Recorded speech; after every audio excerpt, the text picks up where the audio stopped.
Hey everybody, I'm Natalia Bonner. Welcome to the Nine Patchalong 3.0 block number 12. You have made it all the way to the end. Congratulations, give yourself a big old pat on the back because you deserve it. And you should be feeling a lot more confident with your machine quilting with ruler skills. All right, this block, we're just having a lot of fun today. I'm going to be using my 4-in-1 machine quilting ruler. If you don't have that ruler, you could use the mini 4-in-1 machine quilting ruler. And we're going to have fun machine quilting, some feathers, some circles, and just playing around with free motion quilting and ruler work. The best of it all. I love it.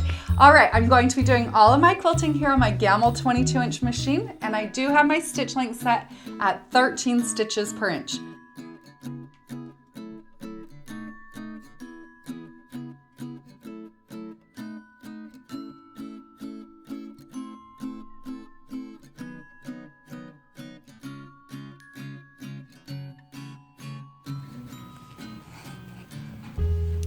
So far in this stitch along, we have focused on working within the parameters that the 9 patch blocks have given us. Today, we're ignoring all the lines and just going for it. I'm going to start out quilting in one of my corners. I'll hold my machine quilting ruler so that it's 1 inch away from that corner. I'll stitch my first straight line, diagonal line through my block, and then from there I'll travel up my ditch and stitch a second line that's 1 inch apart. Once I stitch that second line, now I'm going to fill in that space that I've created with bumps. So I'm going to start out small. These are going to be kind of imperfect in size. I'm not measuring or doing any marking, but I'll fill in that space completely with those bumps. Once I have the bumps complete, now I'm going to stitch a third line that's 1/4 inch away from my previous line. Then from there, I'm going to stitch another line that's again 1 inch away. After I've stitched that next line that's 1 inch, I'm going to fill in that new space that I've created with some circles. I like to use an over-under pattern. Start out small, get large as I work through my section, and then small again at the opposite end. Now from there, I'm going to go right into that pattern of stitching the line that's 1/4 inch away, and then again 1 inch away. Now that I've created another controlled space, I'm going to fill this space in with bumps, but notice how I'm going to quilt my bumps going in the opposite direction from my first set. So it looks like they're stitching on both sides of my circle. Once I have those bumps complete, I'm going to again stitch that line that's 1/4 inch away, grab my ruler, and then stitch one that's 1 inch away. Now I'm going to go right back into those circles. So I'll start out small, and then I'm just going to fill in this controlled space with the circles using that over-under pattern. Now when I'm quilting a string of circles like I'm doing here, I like working in controlled spaces, and the 1 inch size seems, at least for me, to be a really good size. That's why I chose to do 1 inch spacing. Next, we're going to add that 1/4 inch line again. So I'm lining my machine quilting ruler up so it's right on top of my previous stitch line. Then I'll again move over, line my 1 inch marking on my 4-in-1 machine quilting ruler up right on top of my previous stitch line. Stitch that next long diagonal line. Then from there, I'm going right back into my bumps and again alternating direction. As I'm stitching out these designs, you'll notice that I am using my 4-in-1 machine quilting ruler.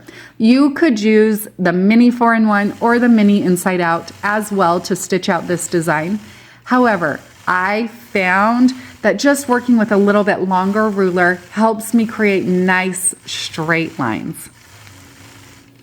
Now, as I stitch these bumps, I'm trying to keep them, I would say, about 1/2 inch to 3/4 inch wide, but they're not perfect. So I'm not judging. If some are wider and some are skinnier, that's okay. It's a fun, free motion design. Now that I have that row of bumps complete, I'm going to go right back into that 1/4 inch spacing.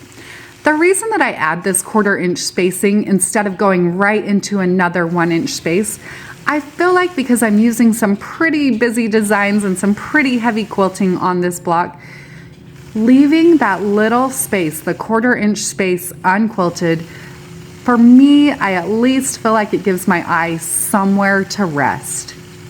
So now that I've again created a 1 inch controlled space, I'm going to go right into filling in with that string of circles.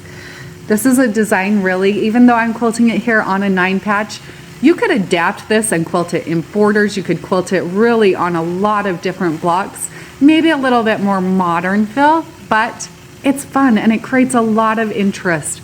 Just because there are seams or there are lines does not always mean that you have to stay inside of them. I truly believe there are no rules in machine quilting. If you like the look that you create, then go for it. Let's go right back into creating that controlled space by stitching my 1/4 inch line and then again going right into the 1 inch line.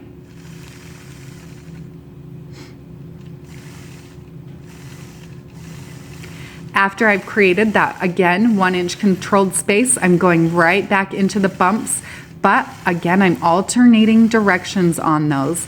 A fun way to create more interest, even though I'm only using a couple of designs here, by alternating the direction of my designs, it creates a lot more interest.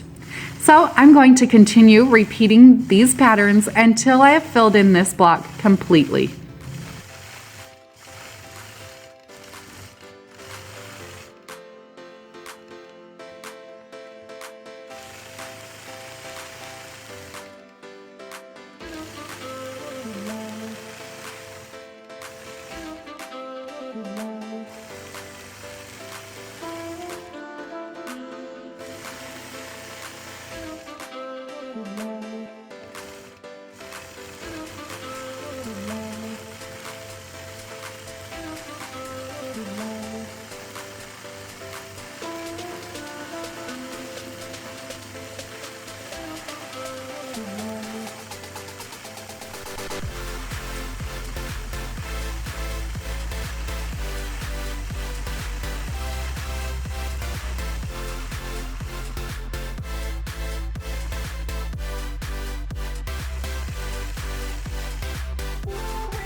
I love how block number 12 turned out. This has been such a fun block, such a fun series. I always love the 9 Patchalong. Yes, I'll be back again next year stitching along in the 9 Patchalong 4.0. There's a lot to come in the meantime, but you can already plan on the 9 Patchalong 4.0 next year in September. I hope you all found a bit of inspiration from this stitch along. I would love to see your progress. Share your progress, your machine quilting in our Piece and Quilt Show and Tell Facebook group. Have a great day, everybody.